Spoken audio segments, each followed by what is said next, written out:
In today's video, we're diving into the latest information about the Ravens parting ways with John Harbaugh. Reports are flowing out that there were some coordinator disagreements, some direction of team disagreements. Some players had mixed feelings about John Harbaugh. We'll discuss a few top coaching options that make sense and talk about why there's some real pressure to make sure that they nail this next coaching hire and build a real staff in Baltimore that can take this team to another level. All that and more in today's episode of the Flock Rundown. Ravens Flock.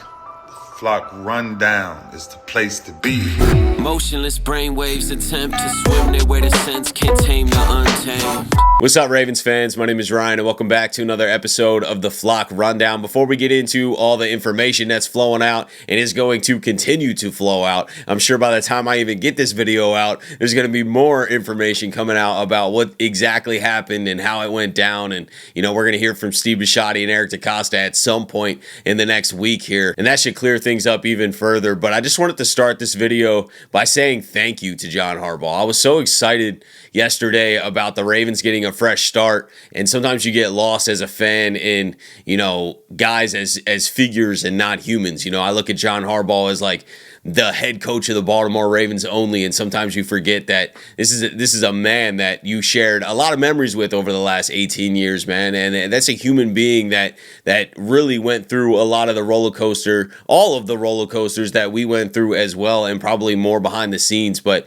just through the games, man, like he's feeling the same pain we're feeling too, and going through all of those moments, going through the highs of the Super Bowl and just all the heartbreaking losses and stuff. Like, we rode that same roller coaster with Harbaugh, and he brought 18 years of consistency and stability and a competitive team that was always there. He's going to go somewhere else and take their team to a new level. So thank you, John Harbaugh, for the last 18 years. I'm wishing you nothing but success, and I hope that we look back on this departure and it is the best for both sides. Hopefully Harbaugh goes to New York or Vegas or wherever he ends up and takes their team to another level, makes them a consistent playoff contender, and hopefully the Ravens hire the right coach and build the right staff, and we go and win some Super Bowls and take this to another level. It can really work out for both sides. But I just wanted to start by saying thank you, John Harbaugh. I've been excited that I'm excited about who the coach is going to be and which direction we're going in and how much better can the Ravens get,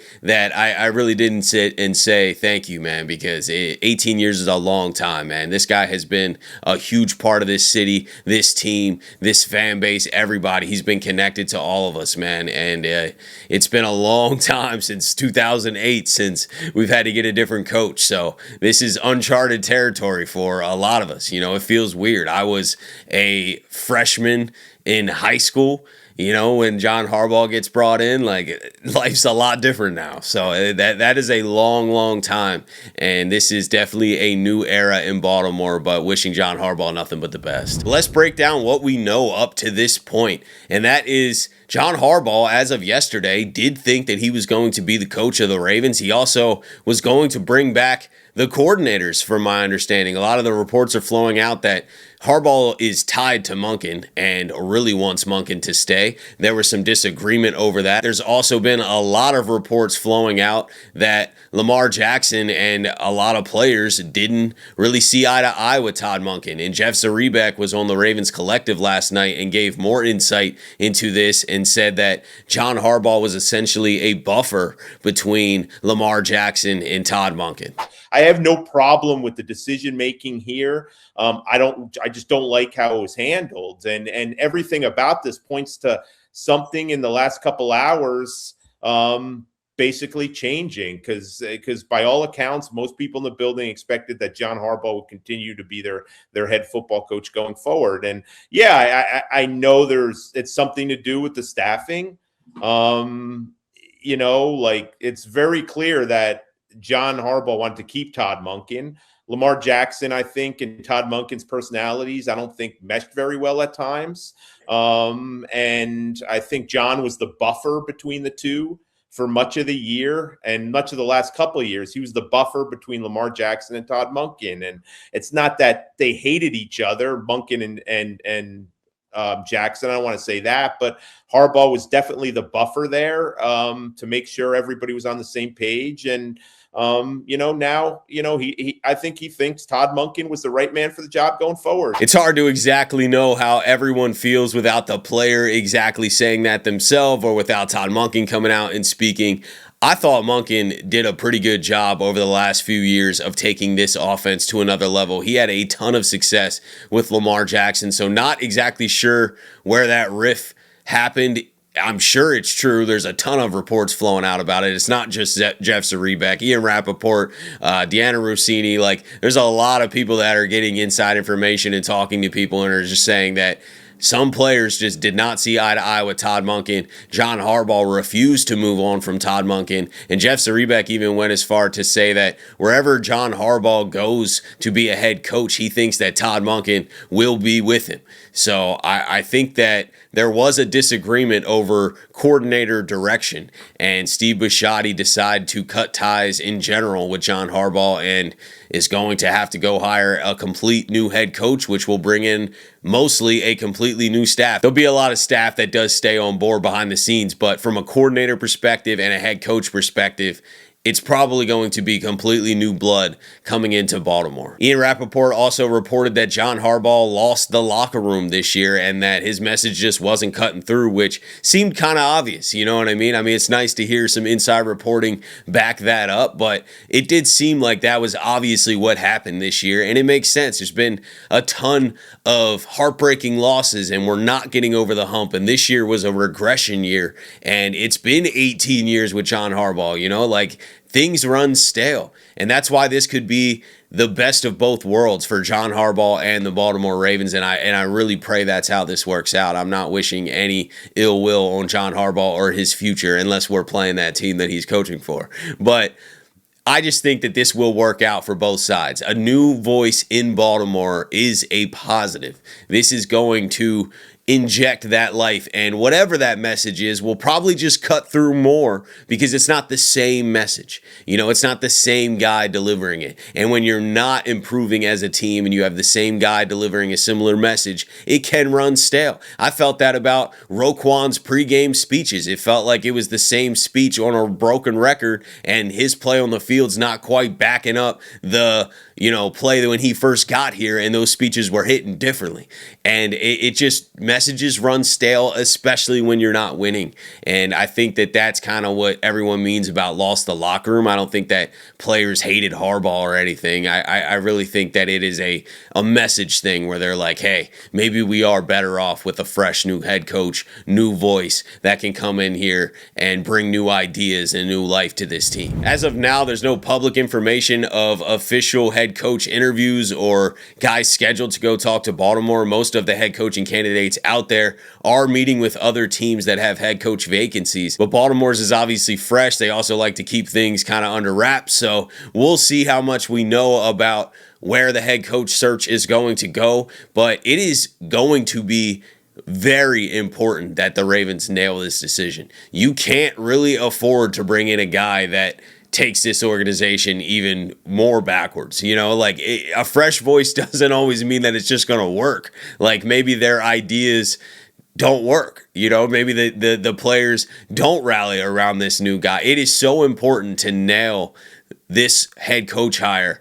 And the real big decision is, are we going with a defensive-minded head coach or an offensive-minded head coach? The Baltimore in me, the history, wants to just scream defense and get a guy like Brian Flores. I like Flores, and I think he'd be a great fit if you're trying to bring that tradition of defense back to Baltimore and be playing defense at a very high level. But from everything I'm hearing from Ian Rappaport and a lot of the top reporters, the Ravens are trying to find a coach that can build with Lamar and unlock Lamar even higher, more potential, take him to another level, take this offense to another level. And that doesn't scream defensive coordinator then, because if you get an offensive-minded head coach, they can stick around with Lamar for a long time, for a decade. If you get a defensive-minded head coach and hire an offensive coordinator, if that offensive coordinator has success, they're probably going to get plucked and get hired as a head coach in a few years. So you got to kind of pick which side you want. Do you want to get a defensive-minded head coach that is just going to have to hire an offensive coordinator that can leave, or do you hire an offensive-minded head coach that really gels with Lamar and it's Lamar's franchise, it's Lamar's team and that head coach, and they're going to build together. And, we'll hire a defensive coordinator. Hopefully that is better than we've been seeing these last few years and can get back to playing the standard. But if I had to guess, I think the Ravens are looking for an offensive-minded head coach that is going to really gel with Lamar. And I think the Ravens officially handed the keys to Lamar. I mean, the keys are obviously in Steve Bisciotti's hands, and Eric DeCosta has a huge role as well. But you don't fire John Harbaugh and go out and aggressively try to find somebody that can work with Lamar if Lamar's not, the main driving source here. I think Lamar wanted some change as well, and I'd love to hear from him. I don't want to put words in his mouth. It just seems obvious here that Lamar wanted a fresh start as well, and that the organization is trying to put as many resources as they can into building this offense, with Lamar Jackson, and hopefully takes this to a Super Bowl level. I mean, that's the goal here, and I think Steve Bisciotti has made that clear. I want to win now. Right. I don't give a damn about 30 years from now. I really don't. I want to win now. If we are thinking defensive head coach, I think, like I said earlier, Brian Flores and Jesse Minter make the most sense. They're very talked about names right now. On offense, you're hearing a lot about Clint Kubiak. That does make a lot of sense to me too. Young offensive mind. But I also wouldn't rule out that the head coach of the Baltimore Ravens is going to be somebody that nobody's talking about right now. And the Ravens are going to do an extensive search here and make sure that they hire the right guy. Steve Bisciotti is not trying to hire a guy for 2-3 years and have another turnover. Like, if that starts to happen, if we're firing head coaches and stuff, we're going to have some massive, massive change, including potentially at the GM level, the quarterback level. Like, there's going to be some serious change. You don't want to mess this hire up. There's a lot of pressure on this hire. They have to get it right. Take your time, find the right guy, find the right next new era piece that can lead this Ravens team to multiple Super Bowls. That's the goal here.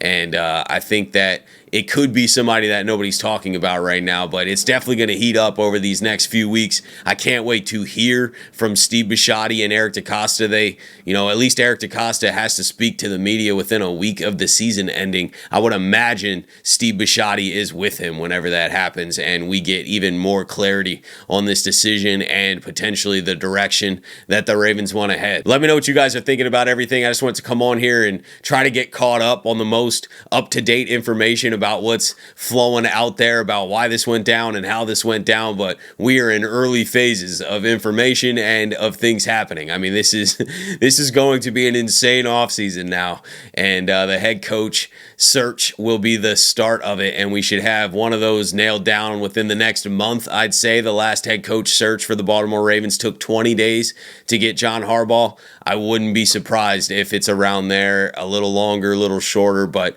the Ravens aren't going to just jump into a decision. I'm sure they have some names in mind, but they need to nail this decision. This is not a rebuilding team. This is a team that is looking for the right juice to go and build a dynasty. I'm not talking about one Super Bowl, man. I'm talking about doing what the Chiefs did, what the Patriots did. That's the goal. Multiple championships with Lamar Jackson, nothing less. So we'll see how it plays out, man. It's going to be interesting. Appreciate you guys. Let me know what you guys are thinking. Have a beautiful rest of your day. And let the greatest linebacker in the history of the game take us out. Ravens flock. The flock rundown is the place to be.